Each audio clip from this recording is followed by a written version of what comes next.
चिंता करने भरत, कहूँ गड्ढा ना होवे, कांटो ना डरो हुए, कहूँ ठेवो ना लग जाए, चिंता करके चलते ना। कई स्रोत आ रहे हो रास्ता में, चिंता करके।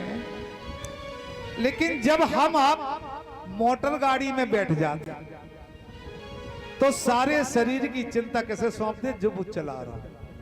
अपन तो बैठ गए, सारी शरीर की चिंता पर दे दे, अब वो चाहे देते ले जाए पटके। अपनी जो चिंता थी वो चिंता कैसे सौंप दी उस चालक को, उस ड्राइवर को। हमें कोई चिंता नहीं, बैठी चले जा रहे हैं, शरण जा रहे हैं। जब हम अपने शरीर की चिंता एक चालक को सौंप देते हैं, एक ड्राइवर को सौंप देते हैं, लेकिन यही चिंता उस ड्राइवर को सौंप दो जो सारे संसार को चलाता है, जो सबका ईश्वर है। क्या परमात्मा को अपनी चिंता नहीं सौंप सकते? जब एक संसारिक ड्राइवर के हाथ में चिंता सौंप देते हैं तो वो तो सारे संसार को चलाता है। चिंता मड़ी तक क्या परमात्मा को चिंता नहीं सौंप सकते? सारी चिंता उसी को सौंप दो, प्रभु मैं तेरा हूं, मेरे पुत्र तेरे हैं, घर तेरा है, मेरा कुछ नहीं है। सारी चिंता उसे सौंप दो तो अपने अपने घरन की सब काहू को पीर, और इन्हें पीर सब घरन की। तो धन्य धन्य धन्य, वो तो सबकी चिंता करते हैं। इसलिए अपनी चिंता परमात्मा को सौंप दो। नारद जी को ध्यान हुआ, नारायण नारायण स्मरण किया, के लिए भैया अब चिंता हमने छोड़ दी। अब बताओ सत्कर्म क्या है? शनकादिक मुनीश्वर कहते नारद, ध्रुव यज्ञ तपो यज्ञ योग यज्ञास तथा परे। एक तप यज्ञ होता है जो तपस्या के द्वारा भगवान का यजन किया जाए, भगवान की प्रार्थना की जाए, उसे तप यज्ञ कहते हैं। एक द्रव्य यज्ञ होता है जो धन दे करके हम भगवान का यजन करवाएं, उसे द्रव्य यज्ञ कहते हैं। लेकिन एक कर्म के भी सूचक है। बोले सत्कर्मो सूचकम नो नो ज्ञान यज्ञ स्मृते बोधे। सत्कर्म ही ज्ञान यज्ञ है। ज्ञान यज्ञ को ही सत्कर्म कहते हैं। और ये ज्ञान यज्ञ क्या है? श्रीमद् भागवतालापा साधु गीता सुखादित। श्रीमद् भागवत की कथा ही ज्ञान यज्ञ है, यही सत्कर्म है। और इसमें सुखदेव जी ने अपना मुख लगा दिया। इससे भागवत जी की कथा मधुर पावनी मीठी रसस्वाद हो गई। ये बात सत्य है। तोता यानी सुख, जौन फल में चोंच लगा दे वो फल मधुर हो जाता, मीठा हो जाता है।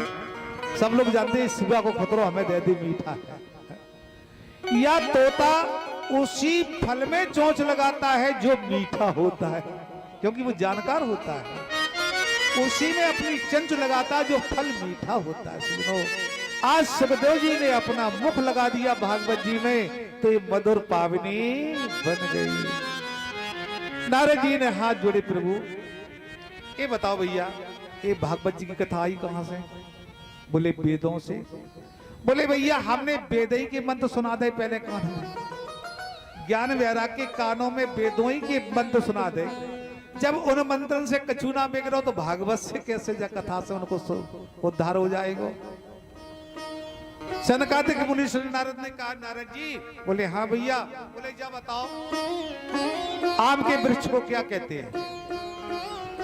बोले आम कहते हैं। आम के वृक्ष को क्या कहते हैं? बोले आम। बोले आम में जो कच्चे फल लग जाए उनको भी क्या कहते हैं? बोले आम। बोले आम में जब परिपक्व फल हो जाए, पका हुआ फल हो जाए, उससे क्या कहते हैं? बोले उसको भी आम। बोले सबको आम कहते? बोले हाँ। बोले नारद जी बताओ, अगर परिपक्व फल का हम स्वाद लेंगे तो मधुर मीठा होगा, और कहूं वृक्ष को खा के देखें, क्या वो तो आम है ना, और वैसे जो आम का फल बना परिपक्व, अगर आम के वृक्ष को खा के देखे तो कब से स्वाद मिलेगा? ऐसी वेद रूपी वृक्ष की ये भागवत कथा पर पग फल है। आम में तो गुठली है, लेकिन इसमें तो गुठली भी नहीं है। सदैव रसायनयम रस है, पीते जाओ पीते। वैराग्य उद्धार के लिए, लेकिन क्रियद शेष श्राव्या श्रीमद् भागवती कथा। एक कौन से दिना से सुने और कहा सुने? सनकादिक मुनीश्वर कहते हैं इस कथा के लिए उत्तम स्थान तो किसी तीर्थों में इस कथा का वर्णन की जाए, लेकिन तीर्थों तक ना जा पाए तो अपने ग्राम में किसी देव स्थान हो, जैसे आदिशक्ति मां जगदम्बे का, यहाँ कथा सुनने का भी बहुत महत्व है। नारद जी ने कहा भैया अगर तीर्थ कोनो गांव में देवालय ना हो तो बोले तो अपने घर के द्वारे एक अच्छे स्थान पर सब देवताओं को आमंत्रित करके वहां पर भी कथा हो सकती है। लेकिन नारद जी हमने तुम्हारे लिए तो बड़ा सुंदर स्थान सुना। क्या? गंगा द्वार समीपे तो काटव आनंद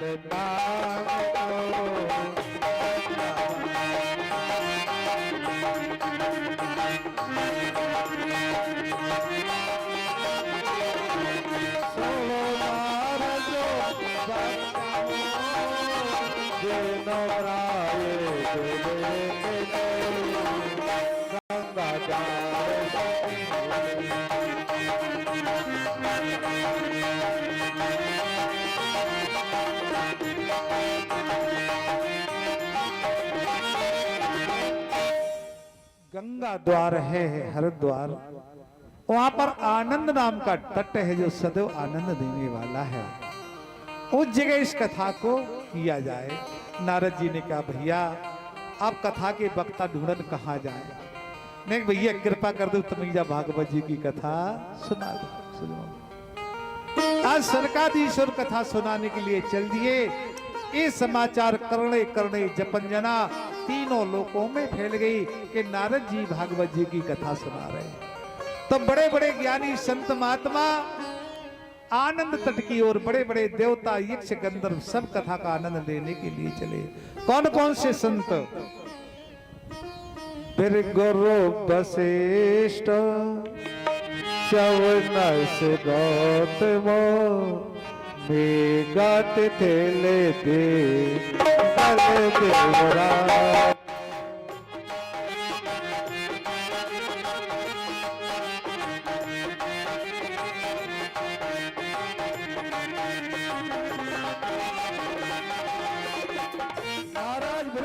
वशिष्ठ देवर्षि और राम तथा गाजे 7 लोग मृकंड को